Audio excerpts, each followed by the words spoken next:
The Bilderbergers, and Daniel Estulin joins me now live from Brussels. Many thanks for joining us this evening, Mr. Estulin. So tell us more about what you found out about the group and what you believe it does. Well, thank you. First of all, thank you so much for having me. I found out over almost 20 years of research that what's today is called the Bilderberg Group already existed over 800 years ago. They were back then called the Venetian black nobility. In fact, Bilderberg is the creation of the synarchy movement of empires, who are the plenipotentiary founders and financiers of Hitler. And Synarchy International, they in turn were founded by the Martinist Freemason Esoteric Secret Society back in the 1770s as a kind of counterattack on the principles upon which the United States of America was built. So again, it's a lot of people speak of Bilderberg as a domain of conspiracy theories. Of course, it's not. It's a historical fact.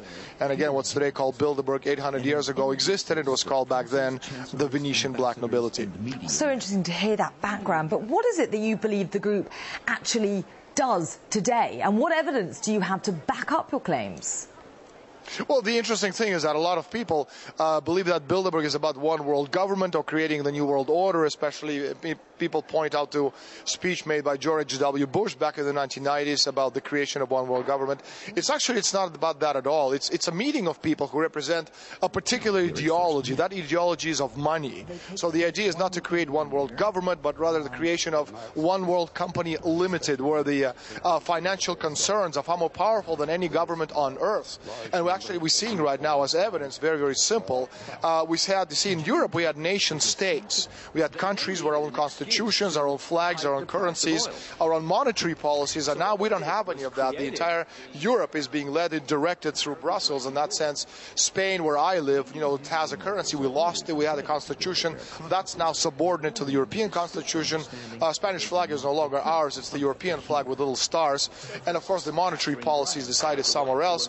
And we can see what they're doing, and Greece is a very good example of that destruction, we're witnessing, and Spain, of course, is going to be the next country to go. So why was the European Parliament so interested in hearing about your findings, and what reaction did you get? Well, actually, the European Parliament was profoundly upset that I'm here. I was invited by Lega Norte by Mario Borghesio, one of the senior European representatives from Italy, who came across Bilderberg actually in the Italian version of my book about 8 months ago. Well, he didn't know that these people existed, and the fact that some of the key decision-making process over the past 60 years were taking at Bilderberg obviously surprised and astonished him. And so through him, I was invited to make a speech, a historic speech, in fact, at the European Parliament about the Bilderbergers and their roots, which was called Bilderberg towards One World Company Limited. So can you give us some names, some examples? Who is actually a part of this so-called Bilderberg Group?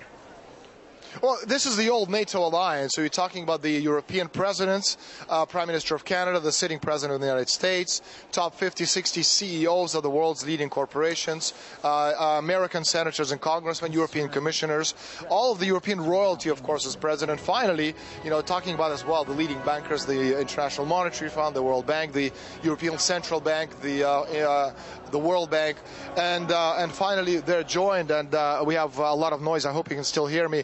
We're joined at this one big table at the Bilderberg conference by the leading representatives of world media, such as New York Times, Washington Post. And the fact that you have 120 of these mammoth representatives in one room, and the fact that the press never ever reports on them until my book came out, by itself is astonishing. Fascinating theories. And what impact do you think that your findings in your speech to the European Parliament will have on the group, if any? Briefly, if you can.